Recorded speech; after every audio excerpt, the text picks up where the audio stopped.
प्रेग्नंतर आपलं स्वागत. आता घेणार आहोत उर्वरित बातम्यांचा वेगवान आढावा टॉप 50च्या माध्यमातून.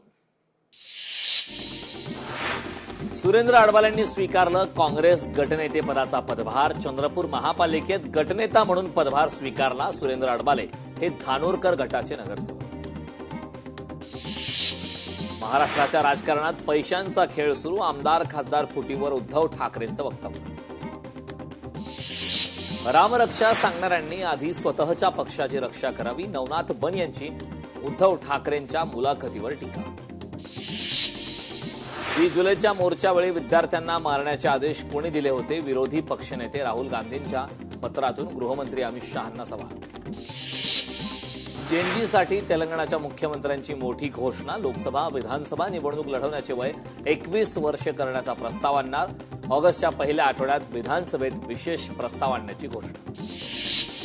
कोलकात्यात विद्यार्थ्यांच्या आंदोलनात हिंसाचार प्रकरण. पश्चिम बंगालमध्ये पहिल्यांदाच गुंडा कायदा लागू. खासदार श्रीकांत शिंदे कॅबिनेटमध्ये दिसावेत. महाराष्ट्र राज्य प्रदूषण नियंत्रण मंडळाचे अध्यक्ष सिद्धेश कदमांचं वक्तव्य. पंतप्रधान नरेंद्र मोदींचा मन की बात मधून जनतेशी संवाद. मातीच्या गणेश मूर्तीच्या पूजनाच्या आवाहनाला सकारात्मक प्रतिसाद. गडचिरोलीत शहीद जीवनाला साश्रू नयनांनी निरोप. बांगलादेश सीमेवर तैनात असताना गोळीबारात जवान अंबाडा शहीद.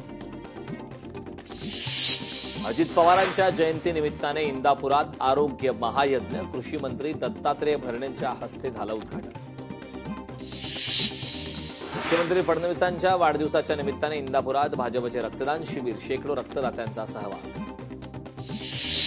मालेगावच्या गिरणा नदीत पोहण्यासाठी गेलेला तरुण वाहून गेला. वाहून जात असतानाचा व्हिडिओ झाला व्हायरल.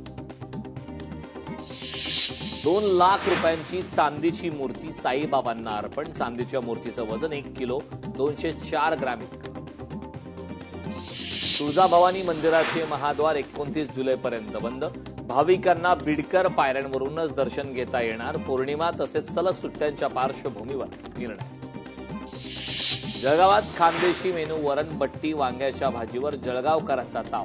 वरणबट्टी वांग्याच्या भाजीच्या दुकानावरती पार्सल घेण्यासाठी जळगावकरांची मोठी गर्दी. नाशिक जिल्ह्यात पुन्हा रात्रीच्या सुमारास भूकंपाचे सौम्य धक्के. सुरगाणा तालुक्यातील बोरगाव परिसरात भूकंपाचे धक्के.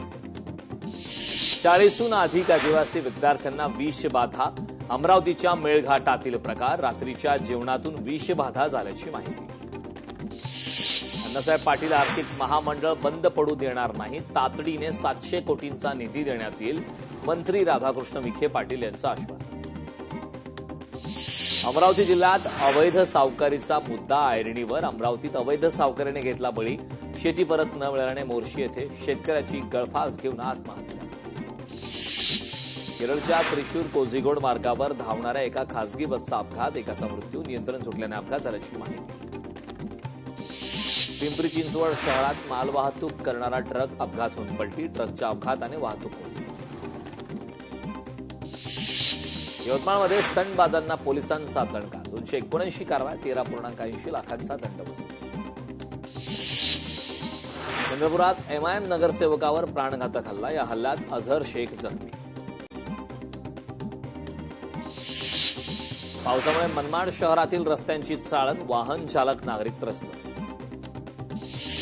साताऱ्यातील पश्चिम घाट परिसरात पावसाचा जोर वाढला.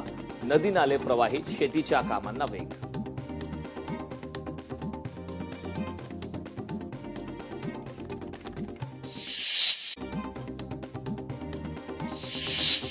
पावसामुळे मनमाड शहरातील रस्त्यांची चाळण. वाहन चालक नागरिक त्रस्त. साताऱ्यातील पश्चिम घाट परिसरात पावसाचा जोर वाढला. नदी नाले प्रवाहित. शेतीच्या कामांना वेग.